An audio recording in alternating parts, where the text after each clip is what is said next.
Secondly, let it be considered that the Romanists do not make these four, Scripture, Fathers, Councils, and Popes, coordinate and collateral foundations of their faith, as if each of them did contribute a distinct and independent support unto the Romish faith.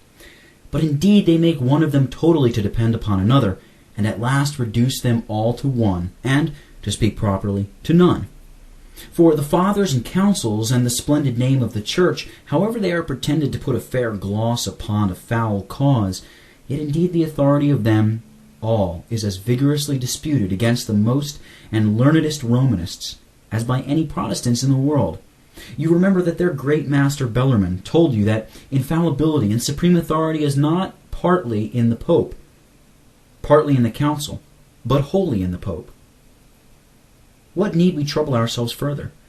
Those four are now reduced to two, Scripture and the Pope, and those two must mutually prove one another. There is no solid and sufficient ground for me to believe the Scriptures, but the testimony of the Pope, say the Papists.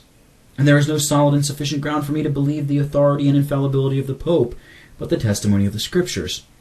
For the Fathers and Councils receiving all of their authority and infallibility from the Pope cannot give him the infallibility and authority they received from him. Now, how senseless a resolution of faith this is, though most of the Papists have no better and no other. You may perceive by some few instances it is as if a student should say thus, I should not believe such a book to be an excellent book, but for my tutor's testimony who tells me so. And again, I should not believe my tutor's testimony to be of any validity, but for the testimony of that book concerning him. Who would not laugh at such an assertion? Or if a man should say, I should not believe the honesty of Richard, were it not for the testimony of Thomas, and I should not believe the honesty of Thomas, were it not for the testimony of Richard. Where is there a man that will accept of such security in a trivial, worldly bargain? And yet the Papists are content to venture their souls upon it. From all that hath been said, I conclude that the pretended authority we have discoursed of do neither severally nor yet jointly afford a solid foundation for a Papist faith, not prove that infallibility which they pretend to, and consequently there is no solid foundation for a Papist's faith. And here I might discharge myself from further trouble, having discovered the nullity of all the pretenses which have been hitherto owned by the Church of Rome. Chapter 5. Of Oral Tradition and the Testimony of the Present Church. Section 1. But because I am resolved to do their cause all the right that may be, and give them all the favorable allowance they can desire, I shall consider the singular conceits of their private doctors, where the authors are any whit considerable, and their opinion hath anything of plausibility.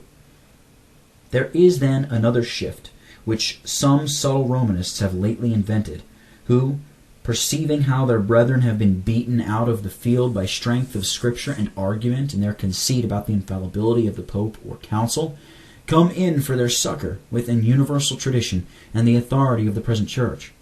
This is the way of Rushworth in his dialogues, Mr. White and Holden, and the Sir Kenelm Digby and S. Clarea. Their defense and discourse is this, for I shall give you their opinion in their own words. A man may prudently believe the present Church for herself, and ought so to do. A man needs not, nor is not obliged to inquire further. There he may safely fix, saith S. Clarea. And thus the L. Falkland's adversary, that society of Christians which alone pretend to teach nothing but what they have received from their fathers, and they from theirs, and so from the apostles, they must needs hold the truth which first was delivered.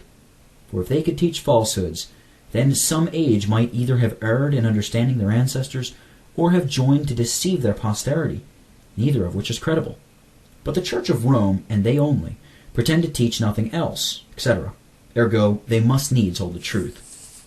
The acute Mr. White explains the opinion more exactly and fully, and the strength of his and their notion I shall give you in his words. First, the nations did understand the doctrine taught by the apostles, and practiced it, and highly valued it, as most necessary for them and their posterity, and to be preferred before all other things. Secondly, those first Christians, even at their death, both could and would, and therefore doubtless did, most vehemently commend this doctrine to their children, And the fathers did always deliver the same doctrine which they received from their parents, and under that notion, because they had received it. Third, if any delivered another doctrine, he could be proved a liar by the rest of the world. Or, if all should agree against their conscience to deliver a new doctrine under that notion of a doctrine delivered from their parents, that whole age would be guilty of treachery and parricide, and should agree to murder themselves, which is impossible. Fourth, there was a perpetual succession of pastors who took care of faith and manners, and it is evident that the pastors and people had the same faith. Fifthly, and there arose heresies, by which the truth might be more cleared, and they that maintained the ancient doctrine might be distinguished from innovators, which innovators did not publicly reject the apostles' doctrine, but pleaded it was not rightly understood, and the other part kept the name of the Catholic Church. Sixthly, it is necessary that the congregation, which always kept the ancient discipline, should alone profess that she received her opinions from Christ by perpetual succession, and that she neither did nor could receive anything into the canon of their faith under another notion.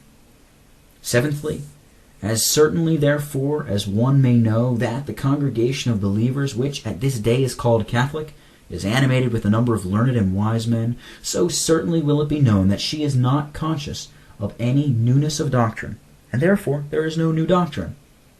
Eighthly, following ages cannot be ignorant what former ages believed. Cannot be ignorant what former ages believed about those things which are explained in sermons, catechisms, prayers, and sacraments, and such are all things necessary to the Catholic faith.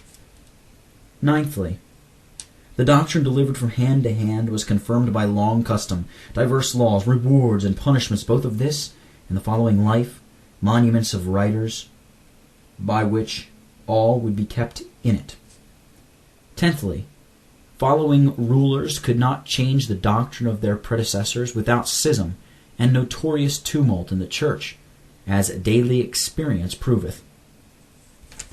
To the same purpose also Holden discourseth in his Treatise of the resolution of faith.